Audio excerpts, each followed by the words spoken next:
Grabe, ayan na. Good news mga kakwento at meron ding bad news. Mark Ashley Fajardo, ginulat ang lahat ng nanonood sa kanyang laban para sa Philippine boxing team nang gumawa siya ng napakagandang debut fight sa men's 63.5 kg division. Round 1 pa lang mga kwento ay technical knockout na kagad ang kalaban, habang si Yumir Marshall din ay tagumpay sa unang laban niya sa round of 16 men's 80 kg division sa 19th Asian Games na ginanap sa Hangzhou Gymnasium sa China, September 14, Linggo, Manila time. Bad news naman mga kwento ang sumalubong sa ating women's boxing team dahil sina Ira Villegas at Irish Magno parehong natalo sa kanilang unang laban. Ang former world champion na si Paul Butler, minaliit na ang former world champion na si Stephen Fulton. May banat pa sa current unified super bantamweight champion na si Naoya Inoue patungkol ito sa ipinagbabawal na pag-handrap kay Inoue. Ito po ang mga nilalaman ng ating kwentuhan. Kaya tara, kwentuhan na! Ang bronze medalist ng Tokyo Olympics na si Yumir Marshall ay gumawa ng klase display para umabante sa round of 16 ng men's 80 kg division sa 19th Asian Games na ginanap sa Hangzhou Gymnasium sa China. Tinalo ni Marshall ang pambato ng bansang Mongolia na si Dalai Gazorgi by way of unanimous decision win. Ito ang kanyang unang pagsabak ni Marshall sa higher weight class, pero ganun pa man, pansit lang ito ni Marshall at naipanalo niya ang laban. Samantala, umisko naman si Fajardo ng first round knockout kontra sa pambato ng bansang Bhutan na si Dorji Wangdi na nagbitaw ng malahalimaw na mga kombinasyon na nagpabagsak sa kanyang kalaban sa canvas. Sinubukan man ng Bhutan fighter na makatayo sa mandatoryong 8 count, ngunit tumayo man pero nanginginig ang kanyang mga paa, kaya naman nag-udyok ito sa referee na ihinto na ang laban. Ito ay nakakabilib dahil talagang mabilis lang tinapos ni Fajardo ang laban. Kung tutusin, ay pangalawang international na laban pa lang ito ni Fajardo. At ayon nga kay Fajardo ay aba, nagulat siya at hindi niya talaga inasang ganun na lang ang nangyari sa kalaban. Samantala, maagang na-exit naman sa Asian Games si Ira Villegas sa women's 50 kg class. Natalo siya sa pamamagitan ng split decision kontra yan sa taga-Mongolia na si Yusugen Uyunchitchig. Ang score ng laban ay 3-1. Masamang balita rin sa ating Olympian na si Irish Magno dahil natalo siya via unanimous decision sa laban niya kontra kay Nigina Oktamova ng Uzbekistan sa women's 54 kg class. Kaya naman, sa ating mga mandirigmang mga kababayan, congratulations, better luck next time, at good luck sa inyong paparating na mga laban. Kaya yan, Pinoy lang sa kalam.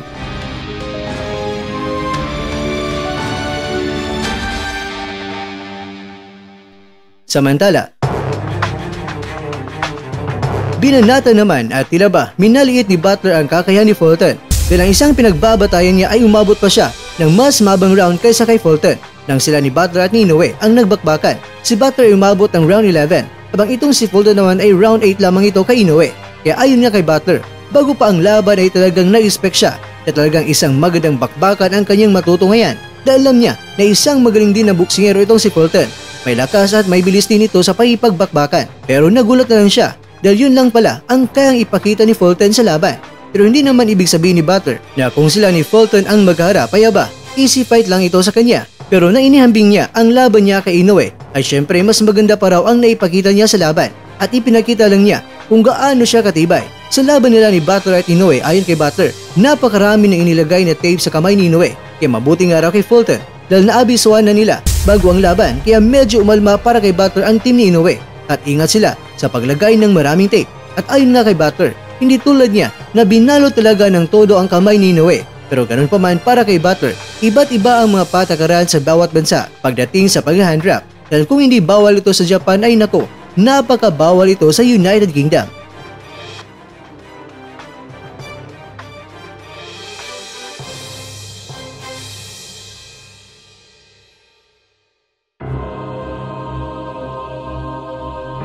Mga kakwento, sa 19th Asian Games, nabigo man ang ating kababayan na sina Ira Villegas at Olympian na si Irish Magno, pero tagumpay naman ang dalawa nating mga boksingero na sina Yumir Marshall at Mark Ashley Fajardo sa 19th Asian Games sa China. Huwag nating kalimutan na magbigay ng dasal at suporta sa kanila, nangangailangan sila ngayon ng dagdag na lakas para ibandera sa buong Asya ang galing at lakas ng mandirigmang mga taga-Pilipinas. Kaya arangka na lang mga kabalyerong mga Pilipino, manalo man o matalo, kami po ay sumasaludo sa inyo at sana po damihan niyo ang pagkuha ng mga ginto.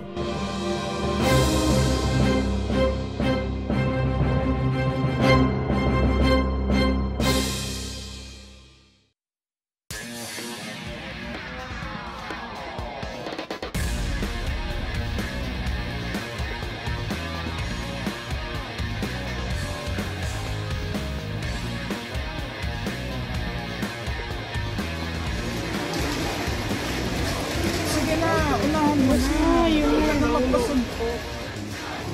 up in there? Yung ginagawa niya. Ginagawa niya. I think it's our feet.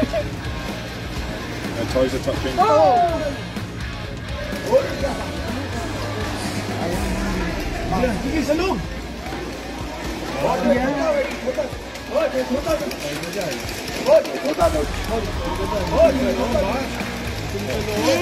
Yung paa nila. They're trying to get on the outside. See how pretty?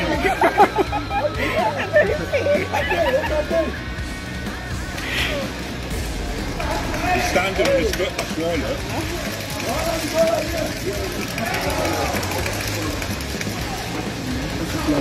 Look!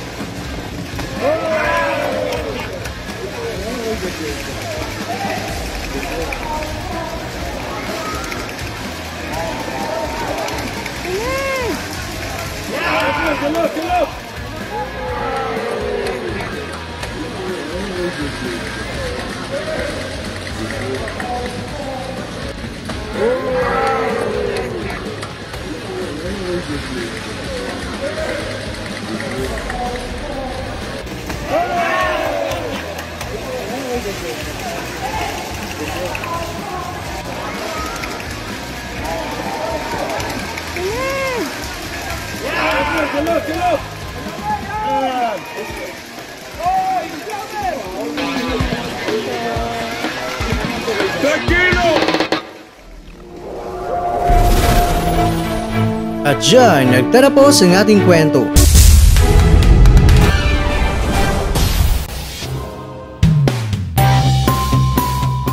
Maraming salamat mga kakwento sa inyong panunod. Pero baka naman mga kakwento ay nagustuhan nyo po ang kwento natin ngayon.